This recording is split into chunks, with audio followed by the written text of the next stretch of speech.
Hello, my name is Mark and welcome to I'm Organic Gardening, located in Zone 6B in the state of New Jersey, and into my squash garden here.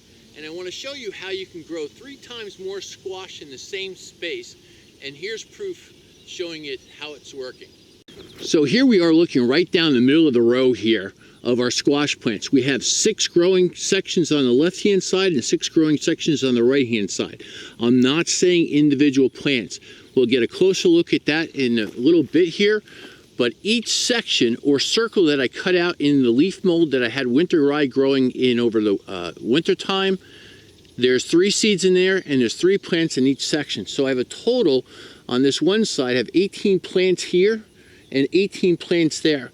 They are highly densely grown in a certain spot, 3 plants per circle, and that's why you get 3 times more squash. And we're going to be harvesting the squash in a little bit because some of them are the perfect right size and some are a little bit overgrown, which will dehydrate and make into squash chips. And the reason why I can grow 3 squashes in a certain circle in a planting area is because my soil is healthy. It's all about the soil.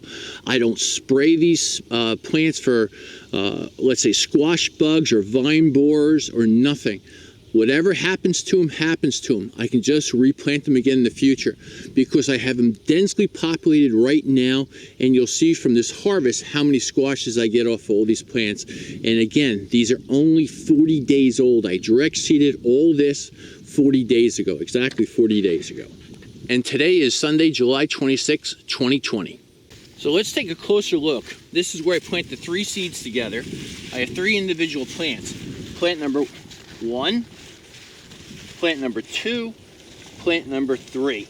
Now you can see here, well, let's harvest some of this off. I do have some vine borers in here, but I don't care because I'm going to get so much harvest in this densely planted area, like so. I'm going to give a lot of these away to some friends, so I'm going to harvest everything off. So here's the beginning. I have 1, 2, 3, 4, 5, 6, 7. Oh, no, I have 6 here. 6 different squashes and off of, let's say, 3 plants. That's why I get such a high yield, because I have just a small little area here. And if just planting this up in 3 different seeds and you're getting 3 different plants, you'll get so much squash, and you can preserve this by dehydrating it in the future.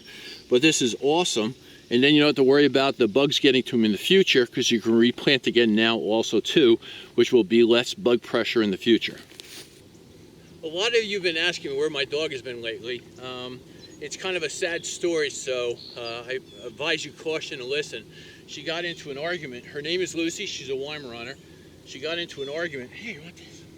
She got into an argument with a groundhog to protect my son, who's autistic. The groundhog went after him. We didn't see it come out of the garden, and Lucy here got challenged by that groundhog and got into a fight. She was wounded quite considerably. I've been taking care of her for the last, say, 2.5 months. She's been healing, but the sad thing is she did lose an eye fighting the groundhog. But you're a good girl. You protected my son, didn't you? Yes, you did. Yes, you did. I know you're hot. Let's go get a drink of water, okay?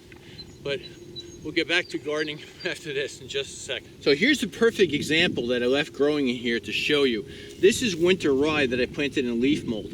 I put 5 inches of leaf mold down, and then I scooped the leaves out of the way, and then I planted a couple seeds up in this like dish area. So let me give you a close-up. So here we have the base, and what I simply did is move the leaf mold out of the way here until I get down to the soil. I don't plant in the leaf mold, I plant in the soil below here, like so, and I would put the 3 seeds in the soil and just leave it as is. Now you can cut this away, or you don't want to pull it out, you want to leave the roots in there, so I just cut this base off, plant next to it the 3 seeds, and I leave the area, and when it rains it goes inside here, plus I have a weed-free garden. For the temporary time, there's no such thing as weed-free gardens. The mulch will keep the weeds down at bay, keep the soil moist to get a nice healthy plant, and if you want to, you can always add worm castings to the top.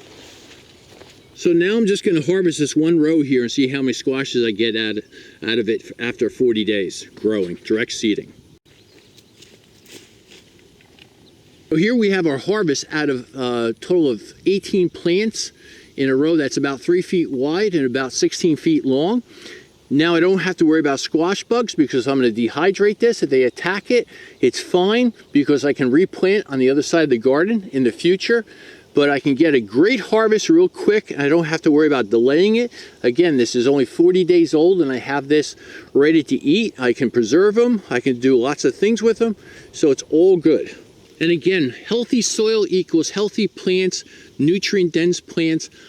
The bugs will attack it. It's nature trying to just not let this get out of control and give me a high production. Nature will work against you. It's not a bad thing because it makes the plants more healthy. The ones that can't survive will not survive. The healthy ones will, giving you healthy food. That's the main important thing of organic gardening. I want to thank you very much for watching today's video. If you can, give it a thumbs up. If you have any comments, leave them in the comment section below, and I'll go right back to you. Have a great gardening day. I'll see you again shortly.